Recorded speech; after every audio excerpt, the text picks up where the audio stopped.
என்ற பெயர் கேட்டால் மஞ்சளாறு காட்டில் சிறுத்தைகளும் புலிகளும் கூட பயப்படும். 20 அடிக்கும் நீளமான மரங்களின் கிளைகளில் படர்ந்திருக்கும் தனது அழகிய உடம்பும் கரும்புள்ளிகளும் அதற்கு பெருமையாக இருந்தது. கரும்பழுப்போ பழுப்போ என்ற பல நிறங்களில் மலைப்பாம்புகள் இருக்குமே தவிர இப்படி லட்சணமான கரும்புள்ளிகளுடன் பார்ப்பது ரொம்பவும் அரிது.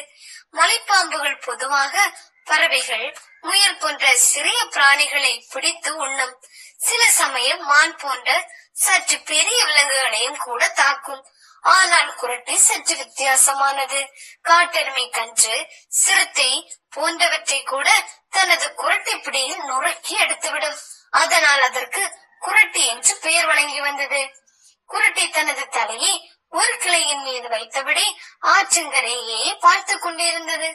மிரண்டு ஆற்றங்கரையில் வரும் மிளாமான் குட்டி அதன் கண்ணில் பட்டது. நீண்டு கிடந்த தனது உடலை வேகமாக தன்னை நோக்கி இழுத்தது. அநேகமாக அந்த மான்குட்டி மிகவும் குறுகலாக ஓடும் அந்த ஆற்றை கடந்து வரலாம். அப்படி கடந்து வந்தால் குரட்டை இருக்கும் வழியாகத்தான் வர வேண்டும். அந்த மிளாமான் ஆற்றில் இறங்கியது. குரட்டையில் வாயில் நீர் சுரந்தது. மீதமுள்ள தனது உடலை குரட்டை கிளையில் சுற்றி தனது தலையை மட்டும் தொங்க வைத்தபடி அசையாமல் இருந்தது. பார்வை மட்டும் ஆற்றில் இறங்கிய மான் மீது இருந்தது. ஆற்றில் மான் நீந்தியது. இதே மரத்தில் இருந்துதான் குரட்டை ஒரு நாள் ஒரு சிறுத்தையை மடக்கி பிடித்தது. ரப்பர் போன்ற தனது உடம்பை கயிறு போல் பாவித்து இறக்கிய வேகத்தில் சிறுத்தையின் எலும்புகள் மடமடவென்று முறிந்தன. மான் கரையேறி விட்டது. குரட்டை அசையாமல் இருந்தது.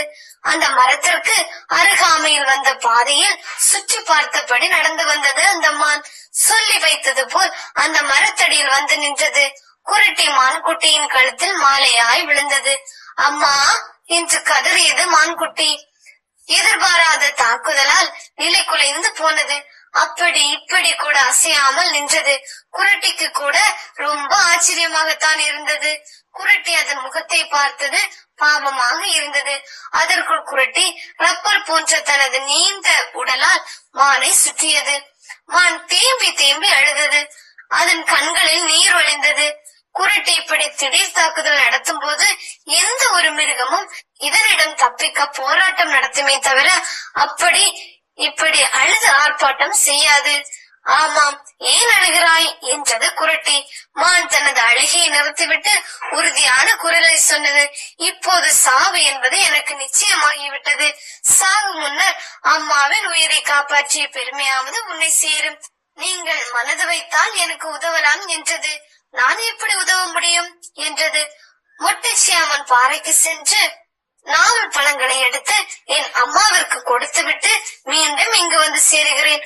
பின்னர் உன் இஷ்டப்படி என்னை கொண்டு சாப்பிடு என்றது மான். நீ மீண்டும் என்னிடம் திரும்பி வருவாய் என்பதற்கு என்ன உத்தரவாதம்? நான் சொல்வதில் உனக்கு நம்பிக்கை இல்லை என்றால் நீ என் கூடவே வா. நாவல் பழங்களை என் தாயிடம் சேர்த்ததும் நீ என்னை கொண்டு சாப்பிடு. உன்னை விட்டால் என்னால் பிடிக்க முடியாது. உன் வேகம் என்ன, என் வேகம் என்ன என்றது குரட்டி. என் மீது நம்பிக்கை இல்லை என்றால் நீ என்ன சொல்கிறாயோ அதற்கு நான் கட்டுப்படுகிறேன். நான் உன் உடலை சுற்றியபடியே இருப்பேன். என்னை சுமந்தபடியே செல்ல வேண்டும் என்று சொன்னது குரட்டி. அது அதற்கு ஒப்புக்கொண்டது. சுமந்தபடியே சென்றது மான். மொட்டைச்சியாமன் பாறைக்கு சென்றது. நாவல் பழங்களை சேர்த்து கொண்டது. மலைப்பாம்பு தன் உடலை சுற்றி இருக்க உற்சாகத்துடன் நடந்தது. தனது அம்மாவுக்காக தன்னுடைய உயிரை கொடுக்க ஒரு வாய்ப்பு கிடைத்தது. அதற்கு சந்தோஷமாக இருந்தது. மான் தன் இருப்பிடத்திற்கு அருகாமையில் வந்தது. தன் இருப்பிடத்தையும் படுத்து கிடக்கும் அம்மாவையும் காட்டியது. குரட்டி அதன் உடம்பில் இருந்து மெல்ல இறங்கியது. நாவல் பழங்களை கொடுத்துவிட்டு தப்பிக்கலாம் என்று நினைத்தால் அப்புறம் நோய்வாய்ப்பட்டிருக்கும் உனது அம்மா எனக்கு உணவாக நேரிடும் என்றது குரட்டி. நீ செய்த உதவியை ஒரு நாளும் மறக்க மாட்டேன், என் வார்த்தையை மீற மாட்டேன் என்று சொல்லிவிட்டு துள்ளி ஓடியது மான்குட்டி. குரட்டி மெல்ல ஊர்ந்து மரங்களின் ஊடே மறைந்து கொண்டது. அங்கு அதற்கு பெரிய அதிர்ச்சி காத்திருந்தது. அங்கு 15-20 மான்கள் உடல் நலம் விசாரித்தபடி இருந்தன. அதில் 2-3 மான்கள் ஒன்று சேர்ந்தால் கூட அவற்றின் கொம்புகளால் தனது தலையை குத்தி கிழித்து விட முடியும்.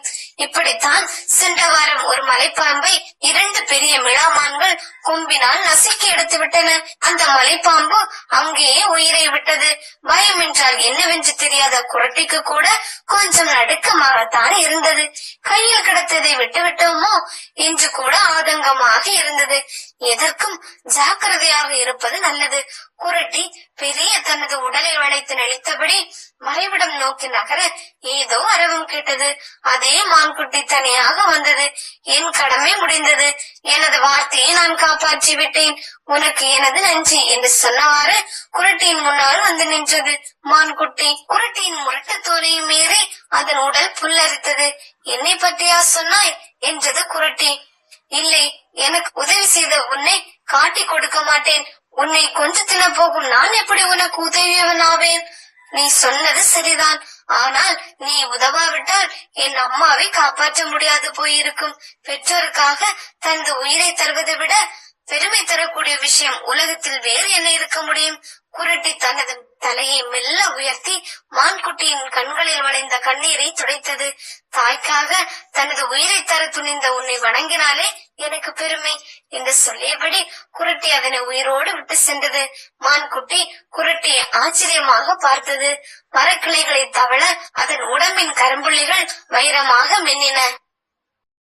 Thank you for watching.